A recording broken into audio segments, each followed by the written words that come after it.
7월 11일 예배 제가 기도하고 시작하겠습니다. 기도드리겠습니다. 사랑의 아버지 하나님 감사합니다. 오늘도 이렇게 주님을 찬양할 수 있게 해주셔서 감사합니다.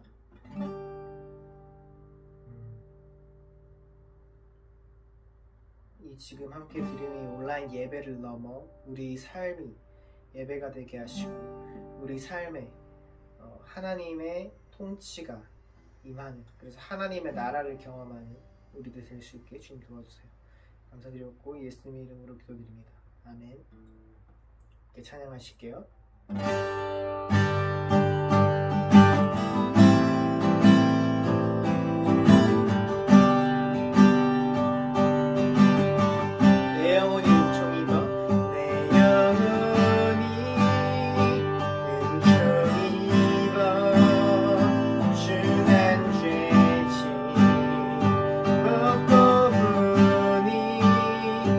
슬픔 많은 이 세상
주의 위엄 앞에 믿음으로 순종해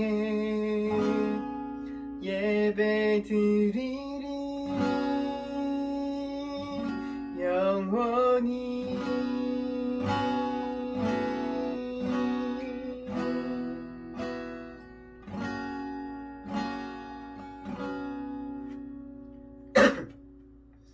시간 잠깐 같이 기도하겠습니다.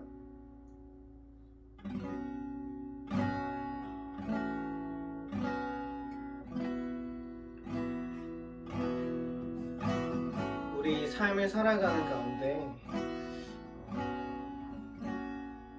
하나님이 느껴지지 않아서 그런 괴로운 시기들이 있죠. 그때 여전히 우리의 구름 너머에 계시는 하나님을 바라보아야 할 것입니다. 이 시간 함께 같이 기도할 때는 우리의 상황과 또 감정과 어떤 느낌 그 너머에 역사하시는 하나님을 우리가 신뢰하면서 나아갈 수 있도록 함께 같이 기도했으면 좋겠고 또 예배를 위해서도 같이 기도했으면 좋겠습니다. 기도드리겠습니다. 사랑의 아버지 하나님 감사합니다. 주님의 어떤 것이 느껴지지 않을 때, 주님 어디로 나아가야 할지 도저히 알 수 없을 것 같을 때, 주님 우리가 주님을 바라봅니다. 주님, 우리가 주님을 바라봅니다. 주님, 우리가 주님을 바라볼 때, 눈을 들어 주님을 바라볼 때, 그곳에 계신 주님을 만나기를 주겠습니다. 주님, 우리 연약한 가운데 역사하시는 주님 우리가 바라보며 나아갈 수 있게 도와주시옵시고 그 신뢰함으로 우리 삶의 걸음걸음을 지켜주시옵소서.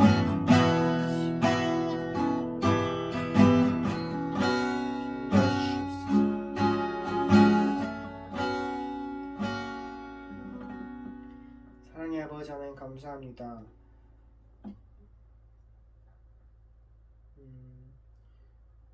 우리가 주님을 따르겠다고 살지만 삶의 순간순간 가운데 주님이 느껴지지가 않고 그냥 지쳐서 이렇게 포기하고 싶을 때가 있습니다. 그럴 때 그 너머에 계신 하나님을 우리가 여전히 신뢰하며 나아갈 수 있도록 도와주세요. 그리하여서 그 하나님의 나라가 우리 마음 가운데 임하는 그런 삶도 될 수 있게 도와주세요. 감사드렸고 예수님 이름으로 기도드립니다. 아멘. 함께 사도신경으로 신앙을 고백하겠습니다. 나는 전능하신 아버지 하나님 천지의 창조주를 믿습니다. 나는 그의 유일하신 아들 우리 주 예수 그리스도를 믿습니다. 그는 성령으로 잉태되어 동정녀 마리아에게서 나시고 본디오 빌라도에게 고난을 받아 십자가에 못 박혀 죽으시고 장사된 지 사흘 만에 죽은 자 가운데서 다시 살아나셨으며 하늘에 오르시어 전능하신 아버지 하나님 우편에 앉아 계시다가 거기로부터 살아있는 자와 죽은 자를 심판하러 오십니다. 나는 성령을 믿으며 거룩한 공교회와 성도의 교제와 죄를 용서받는 것과 몸의 부활과 영생을 믿습니다. 아멘. 기도드리겠습니다. 아무것도 염려하지 말고 모든 일을 오직 기도와 간구로 하고 여러분이 바라는 것을 감사하는 마음으로 하나님께 아뢰십시오. 그리하면 사람의 헤아림을 뛰어넘는 하나님의 평화가 여러분의 마음과 생각을 그리스도 예수 안에서 지켜줄 것입니다. 빌립보서 4장 6절에서 7절. 세상보다 크신 주님, 오늘도 하나님을 대면하는 이 예배의 자리에 나오게 해주셔서 감사합니다. 아버지, 살아가다 보면 걱정되고 염려가 되는 순간들을 자주 마주합니다. 제 짧은 생각과 삶의 경험으로 그 문제들을 넘어가려 하다가 절망하곤 합니다. 주님, 말씀하신 대로 아무것도 염려하지 않고 문제보다 크신 주님만 의지하겠습니다. 주님의 사랑이 저희를 숨쉬게 합니다. 주님 없으면 저희는 아무것도 아닙니다. 아버지, 성도의 생활 태도에 대한 말씀을 전해주시는 백정성 목사님께 성령의 기름 부어주시고 그 말씀이 저희 삶 속에 뿌리를 박아서 성도의 삶을 살아가게 해주세요. 저희를 악에서 건져주시고 새 생명을 주시는 예수 그리스도의 이름으로 기도드립니다. 아멘. 나를 위해 사신 예수 그리스도 다시 오실 그 사랑 죽음도 생명도 천사도 하늘의 어떤 것에도 이길 수 없는 영원한 그 사랑 예수 그 사랑 날 위해 죽으신 날 위해 하신 예수 그리스도 다시 오실 그 사랑 죽음도 생명도 천사도 하늘의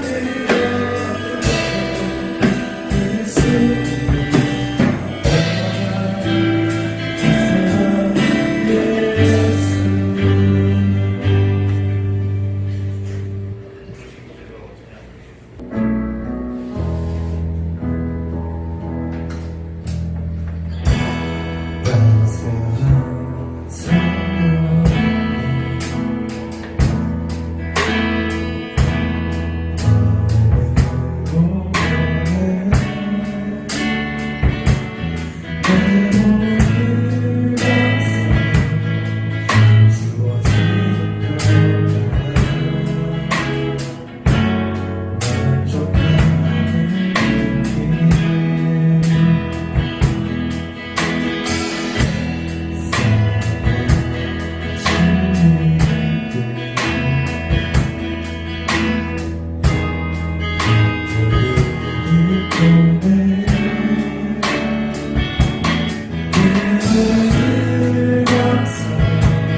다 함께 기도하시겠습니다.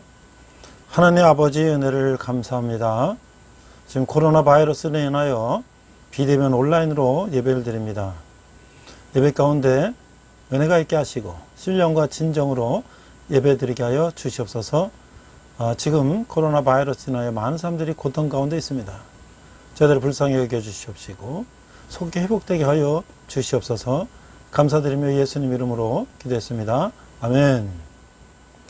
자, 오늘은 우리가 빌립보서 4장 네 번째 성도의 생활 태도라는 제목으로 우리가 말씀을 나누고자 합니다.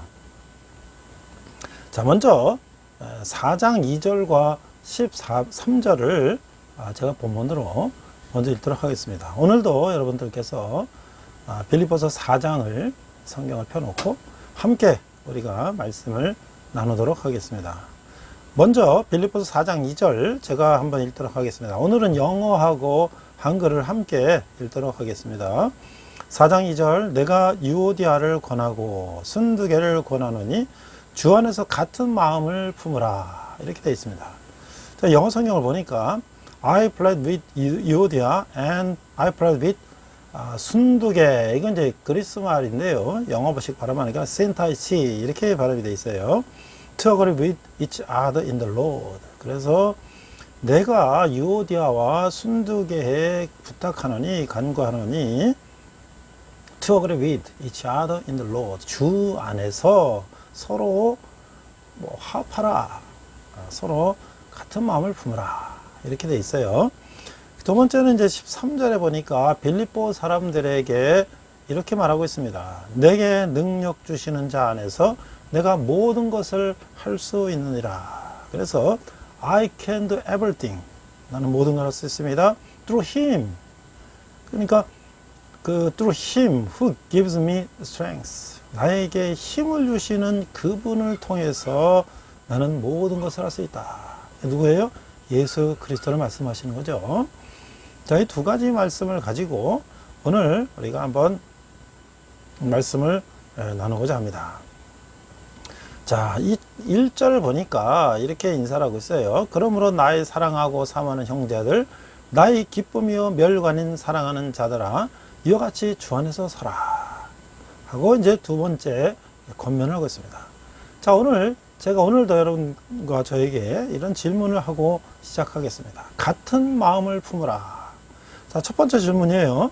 바울은 성도 간의 갈등을 해결하기 위해 어떤 방법을 제시하고 있나요? 자, 바울은 지금 갈등을 해결하기 위해서 어떻게 하라고 하고 있습니까? 왜 우리 2절 말씀을 보면 그 내용이 있죠? 자, 두 번째, 주변에 갈등 관계에 놓인 성도가 있나요? 그들을 어떻게 도울 수 있나요? 자, 내가 주위에 갈등 관계에 있는 사람들과 나는 어떻게 해결을 하고 그들을 도울 수 있을까요? 자, 이게 이제 빌립보 교회의 문제를 사도 바울이 빌립보 교인들에게 권면하는 거예요. 자, 교회는 주권자이신 예수님 안에서 굳게 서야 되죠. 자, 교회를 뜻하는 에클레시아. 그래서 out of call, 영어로 하면 부름받은 사람들이 모인 것이 바로 교회라는 것이죠. 그래서 이 교회는 이게 공동체를 기반으로 두고 있다는 거예요. 혼자도 교회가 될 수 있지만 부름받은 사람들이 모인 것이 교회라고 했기 때문에 이 교회는 사람들이 모인 곳이다. 그래서 사도 바울은 빌립보 성도들에게 예수님을 중심으로 하나 되라고 권면하고 있다는 거예요. 하나 되라. 그래서 오늘 우리가 이 하나됨이 얼마나 중요한가를 한번 구체적인 우리 한국 교회사의 예를 가지고 한번 우리가 나눠보겠어요. 자, 빌립보 교회에서도 분열이 있었어요. 복음을 위해서 함께 힘썼던 유오디아와 순두개가 갈등 상계에 있다는 거예요. 이 유오디아와 순두개는 빌립보 교회의 지금으로 하면 아주 권사님처럼 그 지도자들이었는데 그분들이 갈등 관계에 있었다는 거예요. 그래서 바울은 이들에게 같은 생각을 품으라. 그래서 agree with, 서로 이 같은 생각을 가지고 일치하라는 거죠. 이는 그들이 주 안에 있을 때 주의 주권 아래 있음을 인정할 때 가능한 거예요. 모든 것이 내가 할 수 있다고 생각하면 내 주관대로 가지만 모든 것이 우리가 주 안에서 함께 한다고 할 때에 일치할 수 있다는 거예요. 갈등을 해결할 수 있다는 거죠. 또한 자신과 멍해를 같이 한 누군가에게 그 두 여인이 화해하도록 돕고 다른 동역자들도 도우라고 말하고 있어요. 그래서 이제 3절은 이렇게 말하고 있죠. 또 참으로 나와 멍해를 같이 한 네게 구하노니 복음에 나와 함께 힘쓰던 저 여인들을 돕고 또한 클레멘드와 그 외에 나의 동역자들을 도우라. 그 이름들이 생명책에 있느니라. 그래서 그 동역자들에게 그 요디아와 순두개가 화해하고 하나가 되도록 도우라는 거야. 그래서 왜? 그들 모두 생명책에 기록되어 있기 때문에. 자, 우리가 생명책이라면 뭡니까? Book of Life라는 이 생명책이라는 것은 구원받은 성도들의 이름이 기록된 책을 말하는 것이죠. 빌립보서와 요한계시록이 있어요. 자, 이 책에 기록된 사람들은 영원한 생명을 얻게 되고, 이 책에 기록되지 않은 사람들은 이제 영원한 불못에 던져진다고 요한계시록에서 말하고 있어요. 그 시편 기자는 악인을 생명책에서 지어달라고, 의인과 함께 기록되지 않게 해달라고 기도하기도 했어요. 자, 그러니까 우리가 생명책에 함께 기록된 사람들이 서로 분열하지 말고 하나가 되어야 된다. 그래서 교회가 하나가 되어서 복음을 전할 때 세상은 그 복음을 인정할 것이다. 제가 어렸을 때 저희는 이제 평안북도부터 제가 4대, 저희 아이들이 5대 제 신앙을 이어가고 있습니다. 제가 경기도 파주의 시골에 살았는데요. 아버지가 이제 미군 부대 다니면서 이제 테일러 샵을 했는데, 저희가 이제 작은 동네에서 좀 큰 동네로 돈을 벌어서 집을 져가지고 이사를 왔어요. 그래서 어머니가 저를 주일날, 제가 한 7살, 6살쯤 된 것 같아요. 교회를 이제 이렇게 저를 데리고 교회를 갔어요. 물어물어 찾아갔는데, 거기 면 소재지였는데, 교회가 제가 어렸을 때 딱 3개가 있어요. 천주교회가 하나 있었고, 장로교회가 하나 있었고, 감리교회가 하나 있었어요.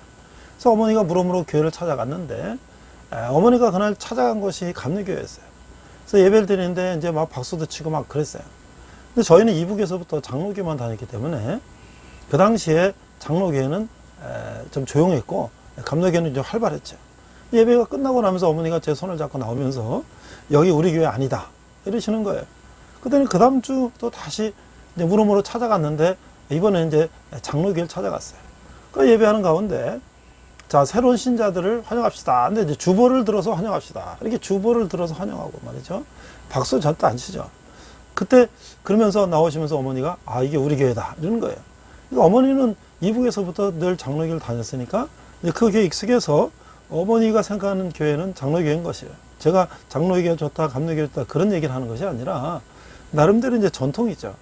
자, 그런데 뭐 그런 거는 뭐 오늘날은 이제 어느 교회나 마찬가지로 다 이제 비슷해졌어요. 자, 그런데 제가 이제 오늘 한국 교회사를 한번 돌아봤습니다. 그런 정도의 문제가 아니라 교회 교파가 나눠지고 교단이 나눠지고 이런 문제들을 보면서 하나님 과연 예수님이 이걸 어떻게 보실까? 이제 우리는 지금 뭐 장로교회, 감리교회, 또 뭐 순복음교회 뭐 이렇게 하는데요. 그 안에서도 또 굉장히 많이 나눠져 있잖아요. 그 초신자들은 왜 이렇게 교회가 많이 나눠져 있는가? 또 넌 크리스찬들은 교회는 왜 이렇게 파가 많고 이렇게 분열하는가? 이런 것들에 대해서 의문을 가지고 있고요. 또 우리 크리스찬들도 도대체 이게 왜 이런가? 이런 신학 교육이나 또는 교회사 같은 것들을 잘 모르시는 분들은 이게 왜 이런가? 근데 나름대로 또 다 이유가 있어요.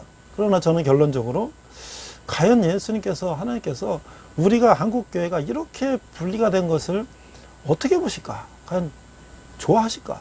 이런 것들에 대한 저는 좀 반성하는 생각으로 한국의 교회사를 다시 한번 봅니다. 나름대로 다 이 교회 목회자들이 이유가 있어요.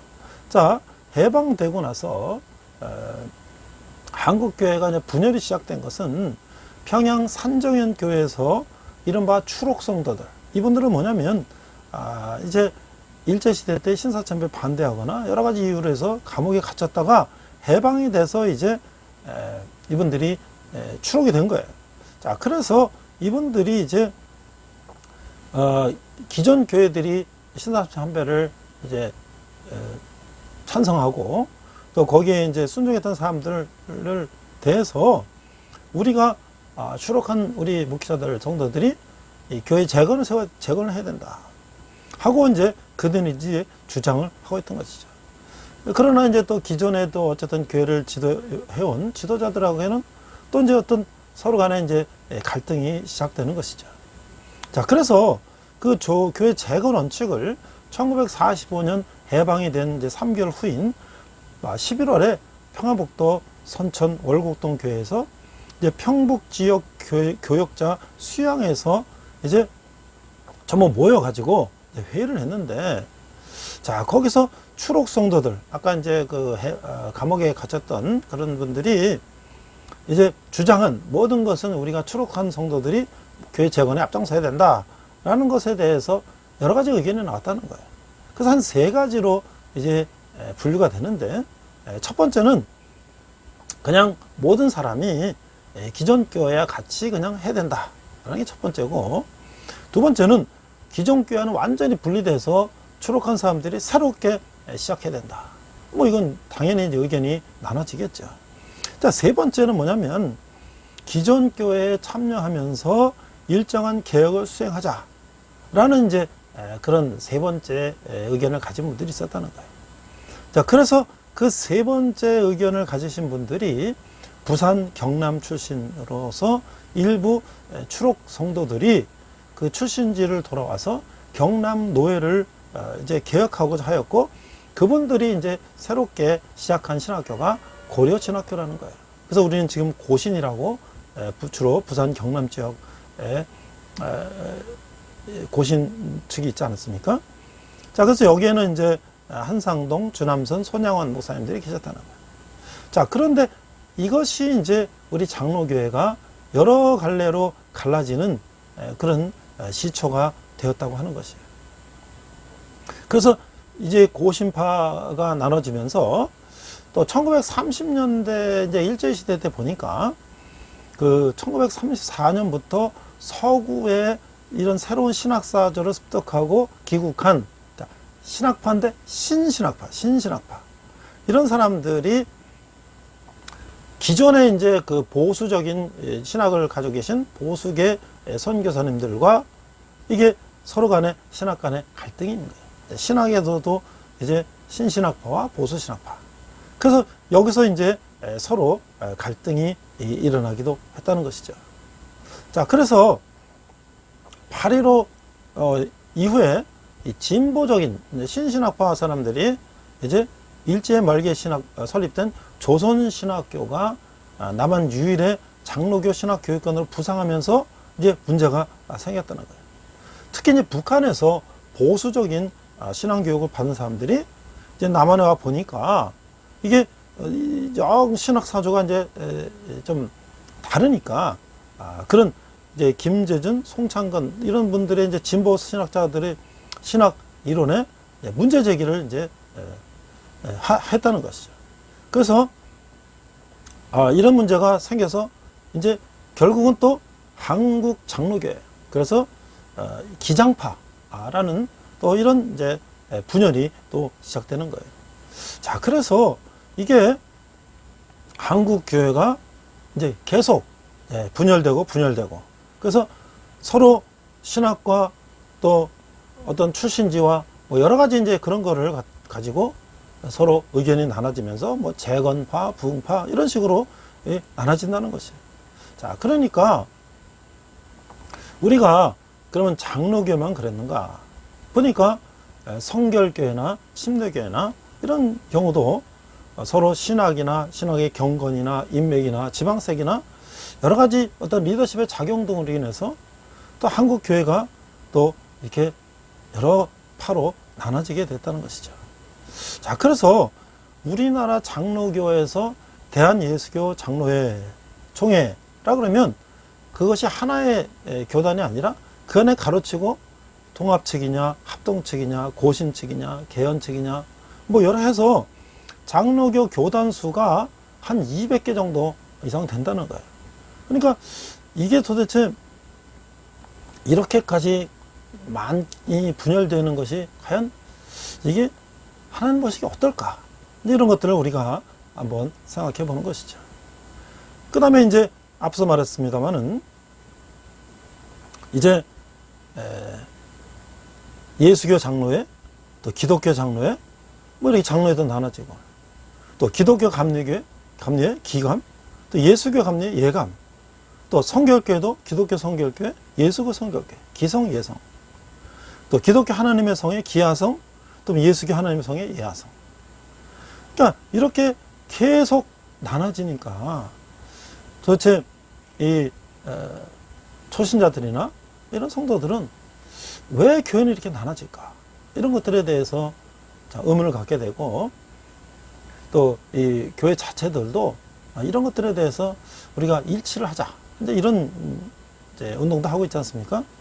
또 거기다 이제 교회 연합기구들도 이제 진보적인 연합기구, 그래서 한국기독교교회협의 KNCC, 뭐 이런 또 교단 연합도 있고요. 또 보수교단이 주축이 된 한국기독교 총연합회, 한기총, 이런 이제 교단 연합도 있어요. 그래서 서로가 또 좀 다른 방향성을 가지고 이제 하고 있죠. 자, 그렇게 보면 우리나라에도 이게 과연 이게 전부 우리나라 자체만의 또 문제인가? 사실은요, 이 선교사님들도 좀 그런 이제 어떤 보수와 진보의 어떤 그런 성향을 갖고 있었다는 거죠. 그래서 우리가 지금 우리나라에 왔을 때 처음에 호주 장로교회, 호주 장로교회들은 신사참배에 반대하고 굉장히 이제 보수적인 그런 신앙을 갖고 있었다는 거예요. 그래서 그분들이 추록 성도가 돼서 교회 경건 중심 신학에서 보수적인 그런 재건 운동을 중심으로 했다는 것이죠. 그래서 이제 그게 앞서 말했던 고신파의 중심이 됐다는 것이죠. 자, 그런데 함경도 쪽에 있던 이제 함경도 쪽에 있던 캐나다 장로교회는 뭔가 좀 더 새로운 진보적인 그런 신학파라서 아까 이제 기독교 장로의 기장파 이런 쪽에 또 중심이 됐다는 거예요. 그래서 결국은 그들이 또 사회 참여 문제 가지고도 이제 교단마다 좀 다른 그런 성격을 갖고 있죠. 마지막으로 우리가 또 이제 에큐메니칼 교회 연합 이런 운동을 하면서 거기에 WCC 활동을 하는 교단과 또 그것이 여러 이제 다양한 이제 다른 종교들과의 어떤 연합이나 그런 것들이 너무 진보되어 있다. 그래서 이제 그런 것들을 반대하는 또 그런 측과의 또 서로의 대립이 있죠. 그래서 이게 우리가 인간이기 때문에 우리가 우리 생각이 중요하다. 그리고 내 생각이 맞다라고 주장하지만 사도 바울이 오늘 유대와 순두계에게 부탁한 것처럼 주 안에서 하나가 되라고 그렇게 말씀한 것처럼 과연 우리는 왜 이렇게 주 안에서 하나 되는 게 어려운가? 왜 자기의 주장을 이렇게 강조하고 다른 사람의 주장을 우리가 받아들이기가 어려운가? 이런 부분들을 오늘 우리가 한번 다시 우리 한국교회사를 통해서 보면서 우리가 다시 한번 우리를 돌아보고 앞으로 우리는 어떻게 연합 일치를 위해서 노력이 될 것인가 라는 것을 한번 우리 과제로 생각해야 될 것 같아요. 자, 이제 4절에 보니까 이제 그리스도 안에서 기뻐하라고 합니다. 기뻐하라. 4장 4절 주 안에서 항상 기뻐하라. 내가 다시 말하노니 기뻐하라. 우리가 앞에서 말씀했지 않았습니까? 바울은 지금 감옥에 있는 것이에요. 감옥에 있는데 이 빌립보 성도들은 자유인들이지 않습니까? 근데 그들에게 바울이 항상 기뻐하라 라고 이제 권면하는 것이죠.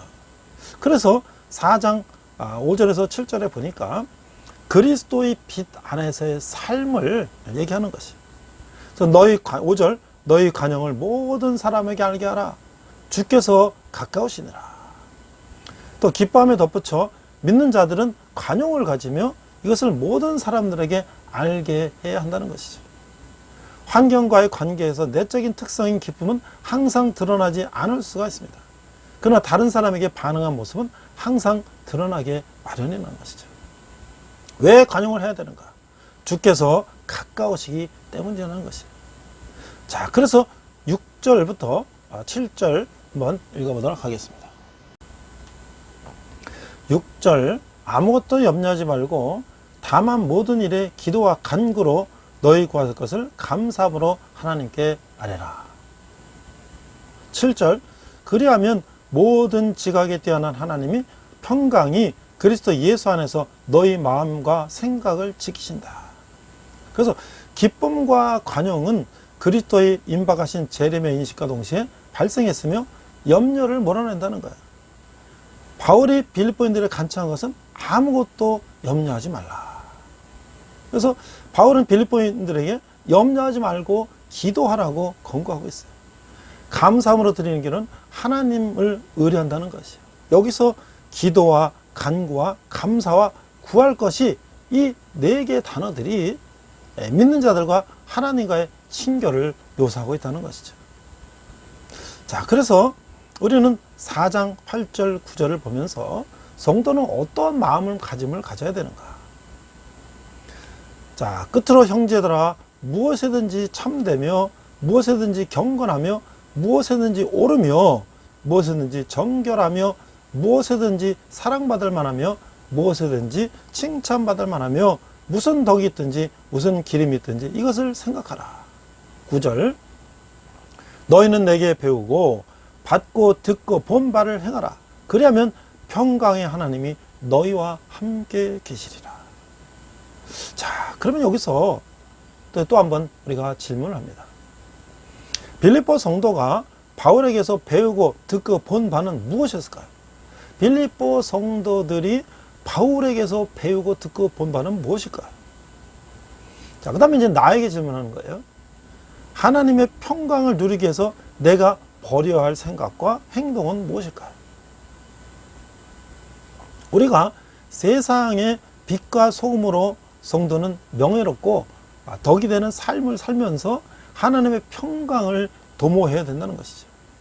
이를 위해서 바울은 빌립보 교회에게 두 가지를 권면하고 있어요. 첫째, 거룩한 것을 생각해야 된다. 곧 무엇이든지 참되고 경건하고 의롭고 정결하고 사랑받고 칭찬받을 만한 것을 생각하라는 것이에요. 자, 두 번째는 거룩한 일을 행하라. 바울은 자신에게서 배우고 듣고 본 것을 행하라고 권면하고 있어요.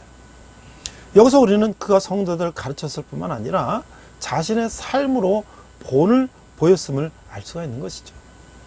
주 안에서 거룩하게 살아갈 때 교회 공동체와 우리 삶에 하나님의 평강이 깃들게 된다는 것이에요. 평강의 원천이신 하나님이 우리와 함께 계시기 때문이에요. 자, 이제 마지막으로 성도의 생활 태도를 이렇게 이제 바울은 또 빌립보인들에게 말하고 있습니다. 자, 여기서 또 우리가 한번 오늘 두 번째 주제를 생각하면서 여러분과 저에게 또 이런 질문을 드립니다. 자, 문맥을 볼 때 내게 능력 주시는 자 안에서 모든 것을 할 수 있느니라. 13절 이 말의 참 뜻은 무엇일까요? 내게 능력 주시는 자 안에서 모든 것을 할 수 있다. 그 다음에 마지막 질문입니다. 가난할 때와 부할 때 하나님께 영광이 되는 삶의 모습은 각각 어떤 모습일까요? 자, 빌립보 사람들에게 이제 이렇게 말씀하고 있어요. 10절 내가 주 안에서 크게 기뻐함은 너희가 나를 생각하던 것이 이제 다시 싹이 남이니 너희가 또한 이를 위하여 생각은 하였으나 기회가 없었느니라. 11절 내가 궁핍함으로 말하는 것이 아니니라. 어떤 형편이든지 나는 자족하기를 배웠노라. 어떤 형편이든지 나는 자족하기를 배웠느니라. 12절 나는 비천에 처할 줄도 알고 풍부에 처할 줄도 알아. 모든 일 곧 배부름과 배고픔과 풍부와 궁핍에도 처할 줄 아는 일체의 비결을 배웠노라. 제가 지난주에도 말씀드리지 않았습니까? 이 터키 여행을 할 때에 이 터키가 보통 제가 하루에 뭐 이렇게 버스 타고 이동한 것마다 한 몇백 킬로 되는데 아마 동쪽에 서쪽까지 하면 수천 킬로 될 거예요. 그렇죠? 또 로마까지 가면 그 어마어마한 그 거리를 걸어서, 그죠? 걸어서 스스로 먹을 거를 해결하면서 텐트 메이커, 그죠? 자비령으로. 그래서 바울은 그 정도 여행을 가거든요. 그러나 모든 곳에 가서 환영을 받았습니까? 그렇지 않지요. 박해를 받기도 하고 핍박을 받기도 하고 죽을 위험에 처하기도 하고. 그러니까 그런 바울이 12절에서 그렇게 말씀하시면서 오늘 주제 내게 능력 주시는 자에서 내가 모든 것을 할 수 있다. 그러니까 바울이 그런 어마어마한 여정을 그 생명의 위협을 무릅쓰고 그것을 간 것은 뭐예요? 내게 능력 주시는 자 안에서 내가 모든 것을 할 수 있다. 자, 그래서 성령 충만한 성도는 어떤 처지에 있어도 기쁨과 감사가 넘치는 것이죠. 바울은 빌립보 교회를 생각하면서 크게 기뻐하고 있어요. 그들이 감옥에 있는 바울을 돕고자 했지만 기회를 얻지 못하다가 이제 에바브로 디도를 통해서 헌금을 이제 바울에게 보냈기 때문에 바울이 빌립보 교회에 물질적인 도움을 언급한 것은 궁핍해서가 아니에요. 그는 어떤 형편에서든지 자족하는 비결을 배웠다는 것이죠. 비천해져서도 낙심하지 않고 물질적으로도 풍부할 때도 자만하지 않는다는 것이죠. 배부르거나 굶주리거나 풍족하거나 궁핍하거나 그 어떤 환경에서도 올바르게 처신할 수 있어야 된다는 것이죠. 이것이 가능한 이유는 십자가를 담당하신 그리스도께서 그와 함께 하시기 때문이에요. 우리에게 힘주시는 주님 안에서 있기만 하면 어떤 형편에 처해도 자족할 수가 있다는 것이죠. 저도 60 이제 인생을 살아보면서 성공과 실패와 좌절과 여러 가지 경험을 하면서 인간이 얼마나 나약하신 것인가. 조금만 잘 되면 교만해지고, 그렇죠? 조금만 안 되면 낙심하고 좌절하고, 이런 것들을 보면서 우리 인간이 참 나약하구나. 그런데요, 우리가 하나님과 함께 하신다면 내가 아무리 잘 나가도 교만하지 않고 자고하지 않고 겸손하고, 그렇죠? 항상 나를 돌아보고, 또 내가 실패와 좌절과 낙심 속에 있어도 하나님을 의지하면서 그 어려운 것을 이겨내고 말이죠. 우리가 그런 것들을 보면서 내게 능력 주신 자 안에서 내가 모든 것을 할 수 있다는 것이 얼마나 중요한 말씀인가를 우리가 생각할 수 있다는 거예요. 그래서 나이가 젊을 때는 굉장히 아주 역동적으로 하기 때문에 자칫하면 교만할 수도 있고 오버페이스도 할 수 있죠. 그러나 다 그런 건 아니에요. 주님 가운데 있는 사람, 주 안에 있는 사람들은 그 어린 나이에도 침착하고 자기 컨트롤하면서 자기 페이스를 유지하는 거예요. 나이 많은 사람들이라고 해서 다 인생을 다 경험했기 때문에 잘 하냐? 그렇지도 않아요. 나이 많은 사람들도 가볍게 행동하다가 여러 가지로 이제 스스로 멸망하는 그런 사람도 많다는 거죠. 자, 오늘 우리가 이제 마지막으로 한두 가지 이야기를 나누면서 오늘 말씀을 마치고자 합니다. 자, 우리가 하나님께 도와주세요 라고 이렇게 하나님께 이야기하라는 김학중 목사님의 이야기를 잠깐 나누겠어요. 미국의 어떤 사람이 증권에 투자했다가 엄청난 손해를 봤다는 거예요. 그럼 너무 화가 나서 식사도 안 하고 고민하다가 결국 권총으로 목숨을 끊었어요. 그래서 우리나라에서는 아버지 병원비를 벌려고 동분서주하던 두 딸이 여의치 않아 아파트 옥상에서 뛰어내릴 때 있어요. 자, 사람들이요, 문제가 해결하지 않는다고 극단적으로 대응하면 더 큰 고통을 당하고 남은 가족에게도 씻을 수 없는 고통을 남기게 되는 거예요. 형편이 좋을 때는 괜찮은데 어려워지면 언제 하나님을 믿느냐는 식으로 하나님을 원망하는 사람들이 있어요. 그것이 믿음이 아니라는 거예요. 우리가 오늘날 포스트 모더니즘 시대에 보니까 모든 기존 질서 권위에 부정하고 모든 사람이 다 최고다. 나는 대접받아만 가치가 있다 하고 모든 사람이 스스로 자기 자신이 최고다고 생각하고 있어요. 그런데 이 인생이 그렇게 쉽습니까? 아무리 자기가 최고라 해도 인생의 풍랑을 만나고 어려움을 만나면 내가 해결할 수 없는 일을 만나게 되는 거예요. 그리고 항상 내가 최고고 내가 잘났다고 생각하는 사람들이 도저히 감당할 수 없는 어려움을 만나면 그걸 헤쳐나가지 못하고 스스로 목숨을 끊거나 가족이 동반자살하거나 이런 불행을 맞게 되는 것이죠. 그러나 우리가 인생을 살아갈 때에 우리보다 더 권위 있는 것들에 대해서 인정을 하고 순종을 하고 또 우리보다 더 어려운 일에 대해서 우리가 인정을 하고 그런 것들을 우리가 순수히 인정을 하고 살아왔다면 내가 어떤 어려움이 닥칠 때 그것들은 대비와 훈련이 되는 거잖아요. 그래서 그것들을 우리가 어느 정도는 버틸 힘이 있는데 오늘날은 그렇지 않다는 것이죠. 그럼 오늘 그것들을 해결할 수 있는 힘은 뭐냐? 예수 그리스도 안에만이 우리가 내게 능력 주시는 자 안에서만이 우리가 이런 어려움들을 이겨낼 수 있다는 거예요. 그래서 어려울 때일수록 우리가 어떻게 되냐? 그래서 결국 기도하고 하나님께 의지해야 된다는 거예요. 몸이 아픈 사람은 아프다고 말하고 속상한 사람은 속상한 얘기를 하고 그러고 싶어 해요. 그러니까 그것을 누구한테 하냐? 하나님한테 하는 거예요. 그러니까 우리가 어떤 실패한 거, 내가 뭐 증권에 실패했다, 뭐에 실패했다는 거를 사람들에게 자꾸 얘기하면 사람들은 그를 경계하고 멀리 한다는 거예요. 그러니까 결국 우리가 내 어려움을 사람한테 해결하려고 하면 그 사람들이 겉으로 볼 때는 도와주는 것처럼 하지만 그 사람들도 다 자기 일이 바쁘고 자기도 힘드니까 자꾸 점점 멀어진다는 거예요. 결국 우리는 누구에게 그것을 내놓고 기도해야 되냐? 하나님께 기도하는 것이죠. 하나님께 말씀드리면 하나님 모든 것을 합력하여 선이 되도록 역사해 주실 것이기 때문에. 그래서 때가 되면 내가 그때 실패한 것도 다 잘된 일이야 라고 말하게 된다는 것이. 그것이 우리가 믿는다는 것이. 그리고 그것이 우리가 기도하는 사람이라는 것이. 하나님 괜히 우리 아버지이시겠습니까? 우리 문제를 해결해 주시고 손해본 것도 보상해 주시고 죄도 용서해 주시고 약한 것도 강해 주시고 구원해 주시는 우리 아버지. 그분은 바로 기도하는 우리를 위로와 사랑으로 인도해 주신다는 거예요. 그래서 이런 모습을 우리에게 가장 가까이서 보여주는 인물이 바로 사도 바울이라는 거예요. 그래서 사도 바울은 이 여유에서 나오는 넉넉한 리더십을 통해서 우리에게 리더십의 모델을 보여줬다는 거예요.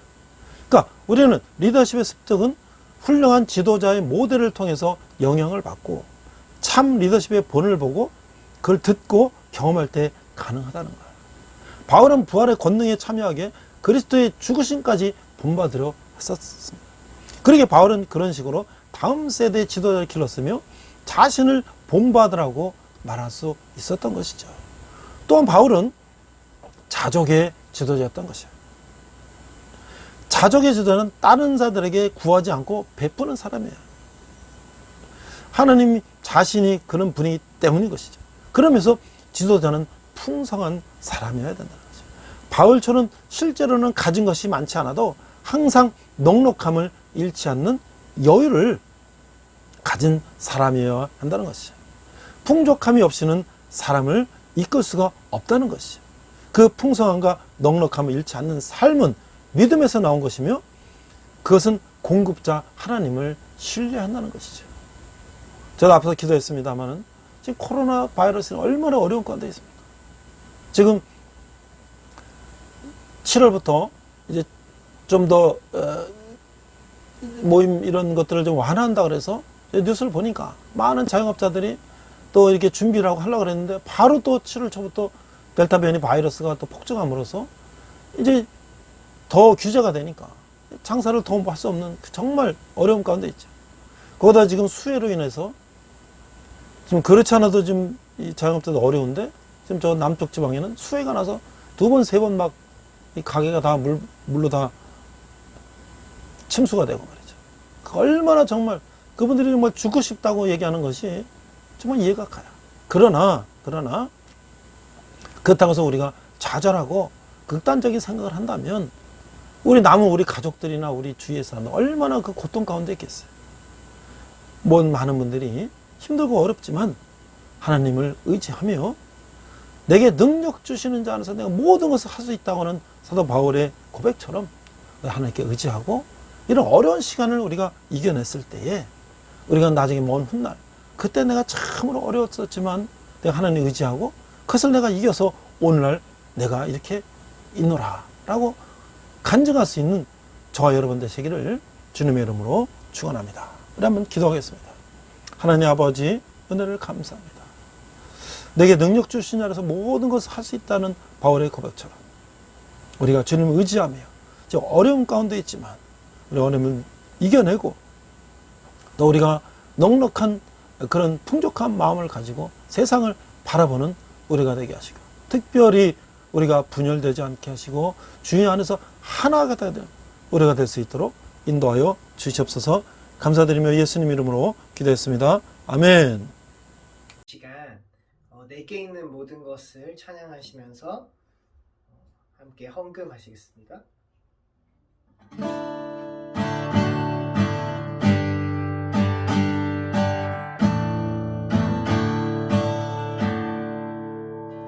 내게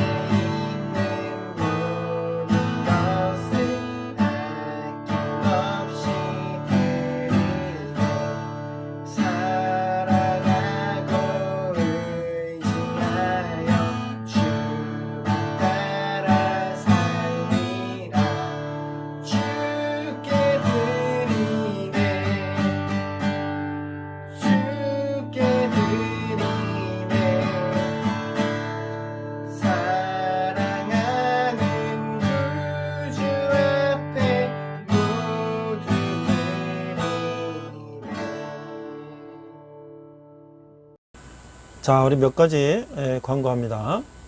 앞서 말씀드렸다시피 7월부터 지금 델타 변이 바이러스로 인하여 여러 가지 지금 더 모임이 어려워지고 있습니다.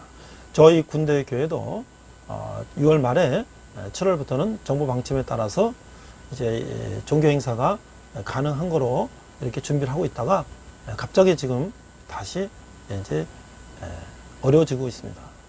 조속히 이 사태가 진정되고 저희들이 다시 모일 수 있도록 기도 부탁드리고요.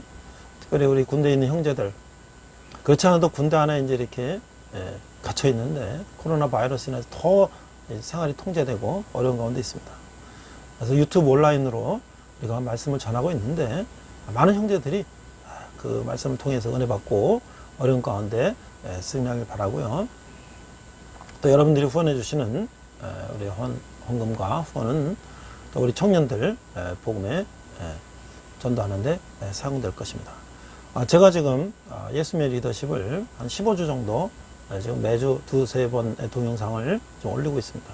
혹시 여러분들이 세상의 리더십도 물론 배워야 되고요. 제가 앞부분은 세상의 리더십 경영학에서 제가 가르치는 리더십 이론을 한두 주 지금 강의를 하고 있고요. 3주부터는 본격적으로 상석에서 내려오기, 서브로 섬기고, 이킵으로 세워서 팀으로 사역하기. 이렇게 이제 시리즈로 계속 강의가 이어나가는데 한번 들어보시고, 여러분들이 혹시 교재가 필요하시다는 분은 그 댓글에 해놨으니까 저에게 신청을 하시면 제가 보내도록 하겠습니다. 아무쪼록 7, 8월 여름 기간 동안에 지금 코로나 바이러스와 장마 홍수로 인해서 어려운 가운데 있습니다. 어려움을 잘 이겨내시고 결실의 가을을 맞기 바랍니다. 우리 함께 헌금 기도하고 축도로 마치고 결단에 찬양하시면서 한 주간 승리하시는 저 여러분 되시기를 축원합니다. 기도하겠습니다. 하나님 아버지 은혜를 감사합니다. 작은 예물을 주님께 드렸습니다. 예물이 쓰이는 곳마다 주님의 영광이 나타나게 하시고 특별히 청년들이 주님께 돌아오게 하여 주시옵소서. 지금은 우리 주 예수 그리스도의 은혜와 하나님 아버지의 극진하신 사랑과 성령님의 감화감동 역사하심에 주 안에서 하나 되며 내게 능력 주시는 자 안에서 내가 모든 것을 할 수 있다고 고백하는 온라인 예배드리는 모든 성도들 위해 열방의 백성들과 선교사님 위해 특별히 북한에서 고통받는 북한 동포들 위해 지금부터 영원토록 함께 하시기를 간절히 축원합니다. 아멘. 결단에 찬양하시면서 한 주간 승리하시기 바랍니다. 우리 이 시간 선한 능력으로 함께 찬양하시면서 결단의 시간 갖겠습니다.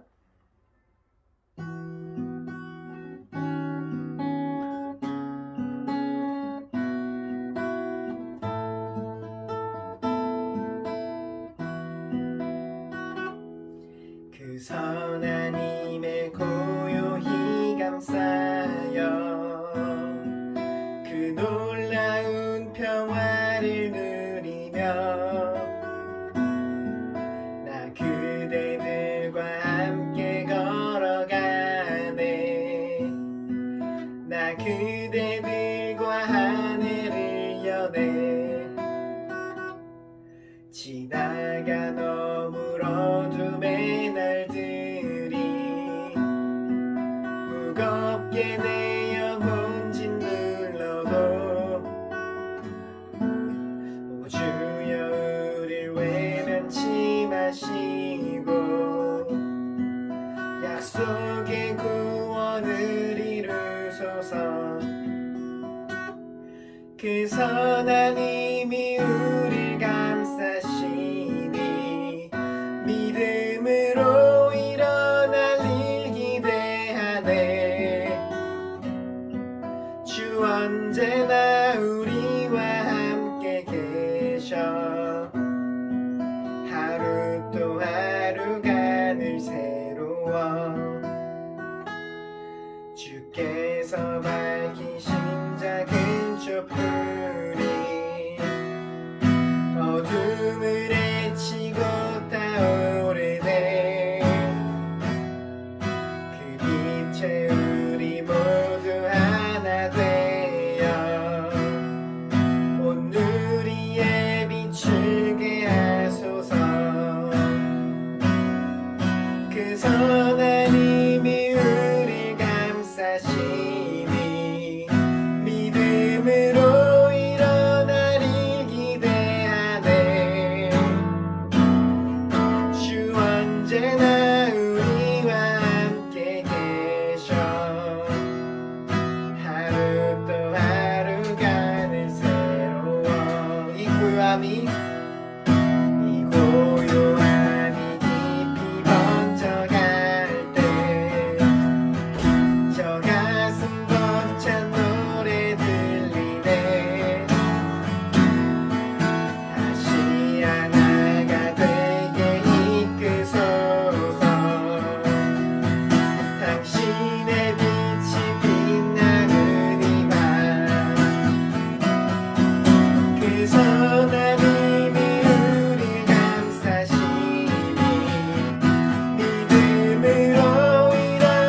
주님과 동행하시는 복된 한 주 되시길 축복합니다.